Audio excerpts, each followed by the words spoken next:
bossing! Welcome back sa my channel. Kayo po ba mga bossing ko, ipakaramdam ninyo na paborito kayo ng kamalasan? Meron po ako ituturo sa inyo. Napaka-epektibo po nito.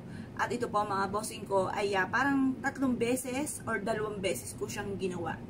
Napaka-epektibo po nito mga bossing. Dahil kagaya na na-share ko nga po sa inyo, napakarami kong mga pagsubok na pinagdaanan at ako'y nagtatanong sa aking isipan, tinatanong ko din ang mahal na Panginoon, bakit anong problema sa akin, bakit ako lagi minamalas?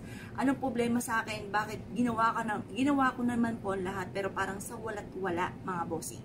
Ako po'y nalubog sa pagkakautang at ang dami pa mga tao nang husga sa akin na yung ba tipo na nangamusta ka lang, nag-friend request ka lang, iniisip na ikay uutang. At kaya makakarinig ka pa ng napakasakit na salita mga bossing. Yan po yung pinagdaanan ko mga bossing. At yun nga po mga bossing ko ay ginawa ko po itong aking nalalamang ito. Subukan nyo rin po ito kung nais nyo po na mabago-bago. Pero dapat kapag gumawa ka ng ganito, sikreto lamang. Huwag nyo itong ipagsasabi kasi wala may nakakaalam na uudlot mga bossing ko ang swerte or may kumukontra or nakakaingitan ka na kaagad wala ka pang nare-receive na swerte. Kaya mas mainam, isikreto nyo na lang po muna ito kung kayo ay gagawa ng ganitong mga pamamaraan. Kailangan lamang po natin mga bossing ko ng pinaghubaran po natin ng damit. Ayan. Mas mainam tiis-tiis ka muna 24 oras, huwag kang magpapalit ng damit. Ultimong panloob na damit po natin. At pagkatapos mga bossing ko, ilagay nyo ito sa isang plastic. Lahat na, kaya suotin nyo po muna kung pinaplano nyo po itong gawin, yung mga butas-butas na, yung tipong patapon na at hindi ka manghihinayang sa damit po ninyo.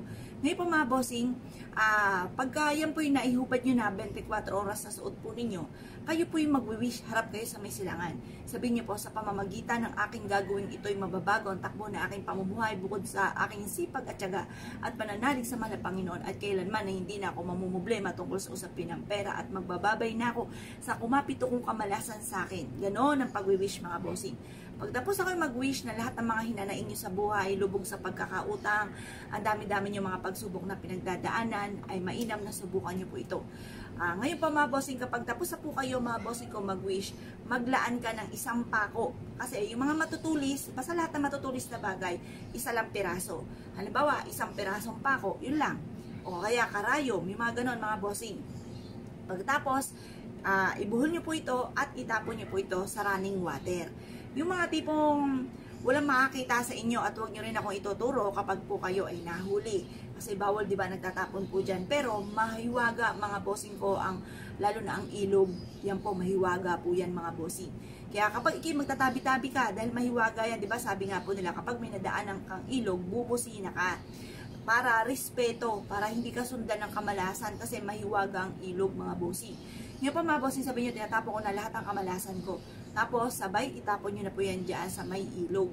Yan pa mga bossing ko, huwag nyo babalikan ng 24 oras. Kung kayo ay may dinadaan ng ilog kapag ay mamalengke ka na, pag itinapon nyo ito, 24 oras, huwag kang babalik.